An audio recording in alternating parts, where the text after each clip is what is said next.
celebrate. They have done it. Hi everyone, welcome back to Evermore YouTube channel. It's Chris back with the Aftermath. This is the show that we do once the dust has settled from the post-match analysis after Newcastle United's most recent game. And you'll remember what it was. It was a defeat against Arsenal down at the Emirates. And it feels a bit like we dropped points and we left points there at the Emirates, really. It was just the game plan was working.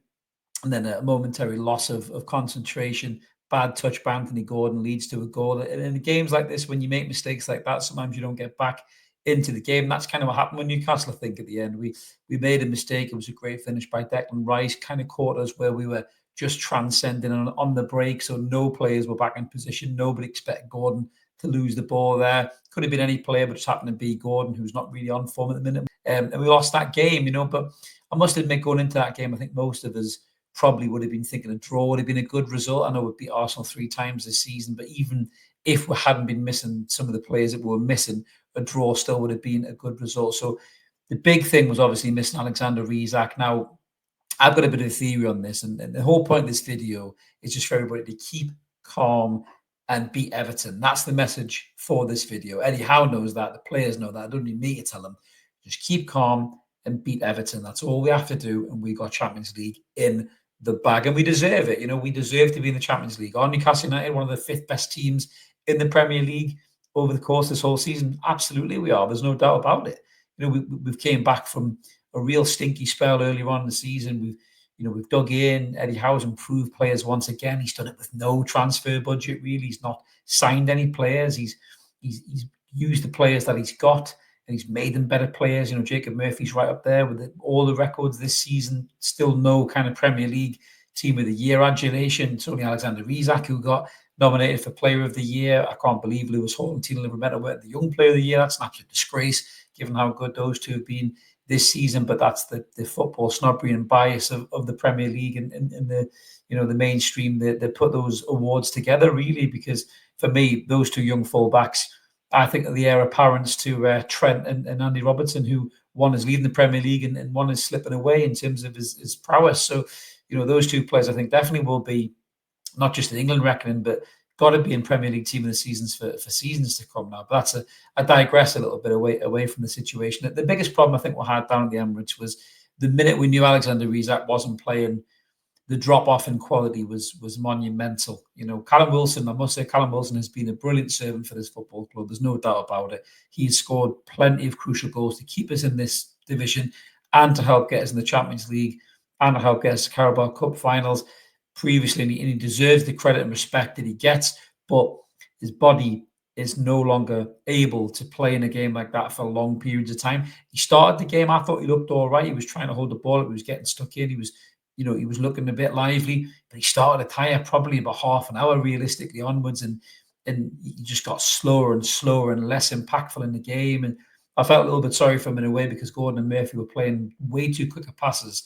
But when you're used to playing with somebody like Alexander Isak, who even when injured can collect those passes, it's very hard to adjust your game of play to someone like Wilson's strengths. And you could see that was a huge problem that we had. But again, we didn't take our chances. We had plenty of chances to go 1 or 2-0 up in this game. And you can't blame it all on Callum Wilson. We have chances before. Raya pulls off 2 great saves. I think Bruno should hit the shot a bit harder. Have you ever heard of using your laces, Bruno? I know you love to play that Brazilian style football, mate, but just put your head over the ball, put your laces through. Go and watch videos of Steven Gerrard and Frank Lampard and Alan Shearer and just take the back of the fucking net off, mate. Stop trying to place it all over the time. Jesus, even look at Lewis Miley's strikes against Forest and Bromley. He put his laces through it. That's what Bruno should have done on that occasion. And Barnes maybe could have done a little bit better as well, potentially. But, we don't take chances in big games like that. And they come back and they bite you on the arse, and you end up losing games, like we did. But I'm not panicking, and that's what I'm urging everyone else not to do, is don't panic. Don't worry about it, because we've got one more game to go. And we couldn't ask for a better game. We're playing against 13th in the Premier League, who have won 10 games all season. Yes, they've ended the season quite strong. David Moyes has got them, hard to beat and grinding out some results. And, some of their players have improved, no doubt about it, But I've never really liked Everton as a football club. I find the supporters in the main, not all of them, it's unfair to Tom Morrison, but I find their supporters, really hard work. They've got a massive chip on their shoulder. I call them the Scouse Mackhams. I think we all do, because they hate, the noisy neighbours over the water who win everything, in one of the biggest clubs in world football, and they just got this horrible need to snipe and snip at other teams. And I'm not a big fan of that football club at all, and I know they waved an emotional goodbye to Goodison Park, which I did see some lovely stories, the guy taking his dad's ashes to the game and all that, and I can relate to that massively on a personal level as well. But generally as a fan base, they're quite vile, and some of the people have been saying in our chat in the post-match that they're talking about, doing us out of the Champions League. Everton are nowhere near as good of a side as us, nowhere near. And Newcastle should show up and blast them away. If Newcastle show up and play the way that they can play, they should blast that team away early doors, really put them to the sword and take the pressure and the sting out of that game. And Newcastle are capable of doing that, there's no doubt about it. And make no mistake about it, Eddie Howe will have that team whipped up into a frenzy. The fans will be whipped up in that game. Hopefully I'm going to be there on the day as well. It'll be an unbelievable electric atmosphere. War flags will be in display.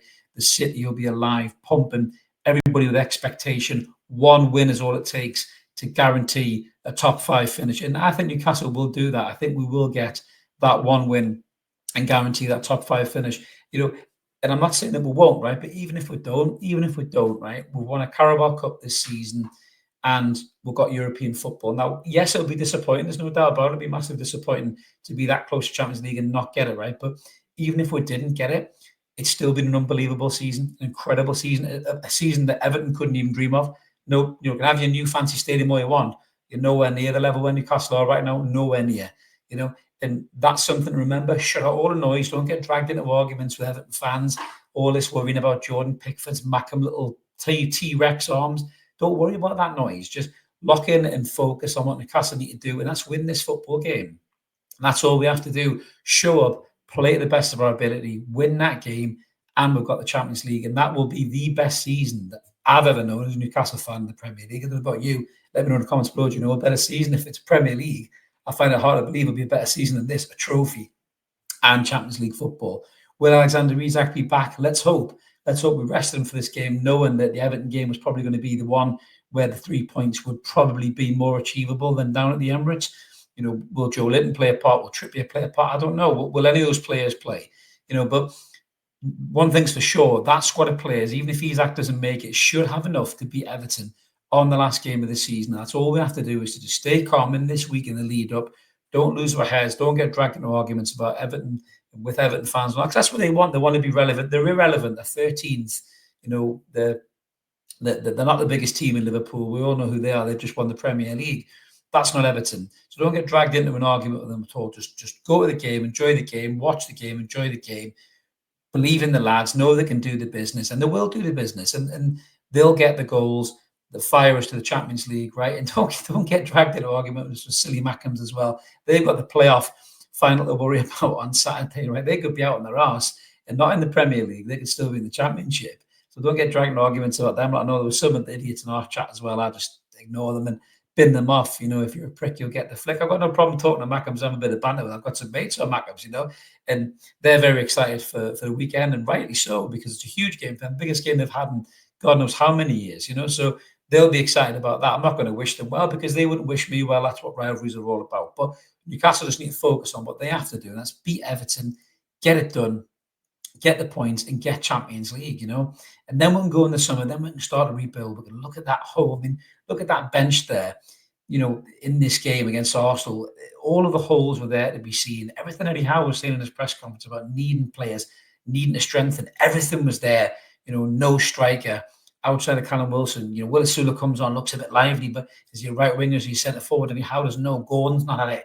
Who do you make a change out there? There's nobody in midfield to bring you goals, and there's no spark, there's no creativity. We talked about Jack Grealish the other day, and people are saying they don't want him. I understand where they come from, but we need a player that can do something. Nothing in a game like that can just come on, skin 4 or 5 players and slip a ball through to a striker to tap it in or smash one in the top corner themselves, i.e. a Ben Arthur or a Maxi or something like that. We don't have players like that in the squad. We don't have game changers in the squad. And that's a big problem, and Newcastle need to address that in the summer. There's no doubt about it. No matter what European Championship, competition we're playing, and hopefully it's the elite one, the Champions League one, but we need to make changes. We need to add people to this squad who can change games like that, because that bench couldn't do that today. I'm a big fan of Lewis Miley. I thought he got on the ball and did really well, but he's not a kind of player to like Foden was when he broke through the City team. He's not that kind of player. We still don't know what kind of player Lewis Miley is going to be. Is he going to be a deep lying Carrick midfielder? Is he going to be a more attacking kind of Steven Gerrard type midfielder? We don't know. He doesn't seem to have the pace and the ability to go up and down the pitch like Gerrard had.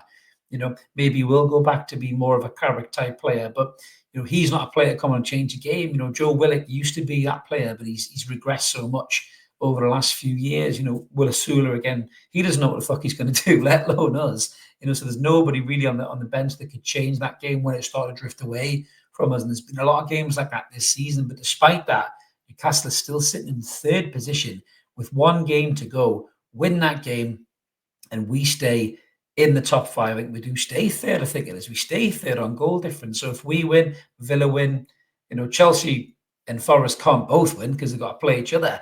Manchester City have got a couple of games to play there as well, but if Newcastle can be third or fourth or fifth even, I don't care where we finish as long as it's in those top 5 positions in this Champions League. And I'm confident that we focus, we win this game against Everton, and that's what we do. So no need for anyone to lose their marbles about the Arsenal game. No reason for anyone to lose their heads in the lead up to the game this week. Yes, it's nervous because you're so desperate because it's so close, but we've got to believe in these lads and believe in the manager, and I think they'll do it. And I think most of us believe the same thing, that we've got a team full of decent players who have had a really good season, but a long, hard season, and that fatigue's starting to show through now. But the lads just need to train hard this week, lock in, focus, one game, lads, 90 plus minutes, win that game, and we are back in the Champions League. But that's my thoughts about that, guys. Thank you very much for watching the Aftermath. Always appreciate it. Like and subscribe, drop a comment, and let us know what you guys think about, obviously, what happened in the Arsenal game, what you think about the lead up to the Everton game. Are you concerned? Are you worried? Tell us in the comments if you are. And if you're not concerned, are you confident?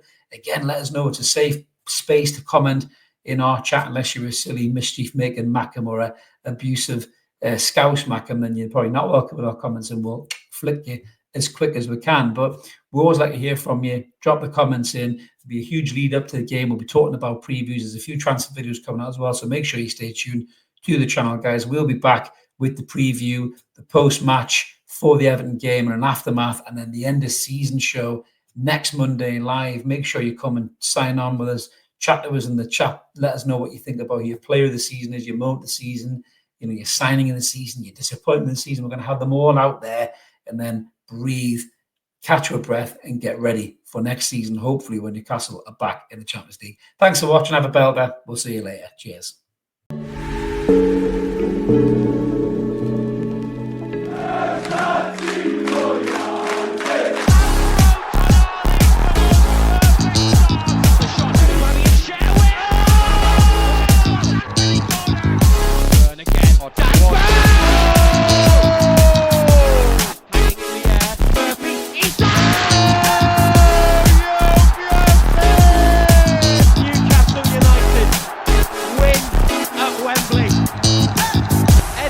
Heroes celebrate.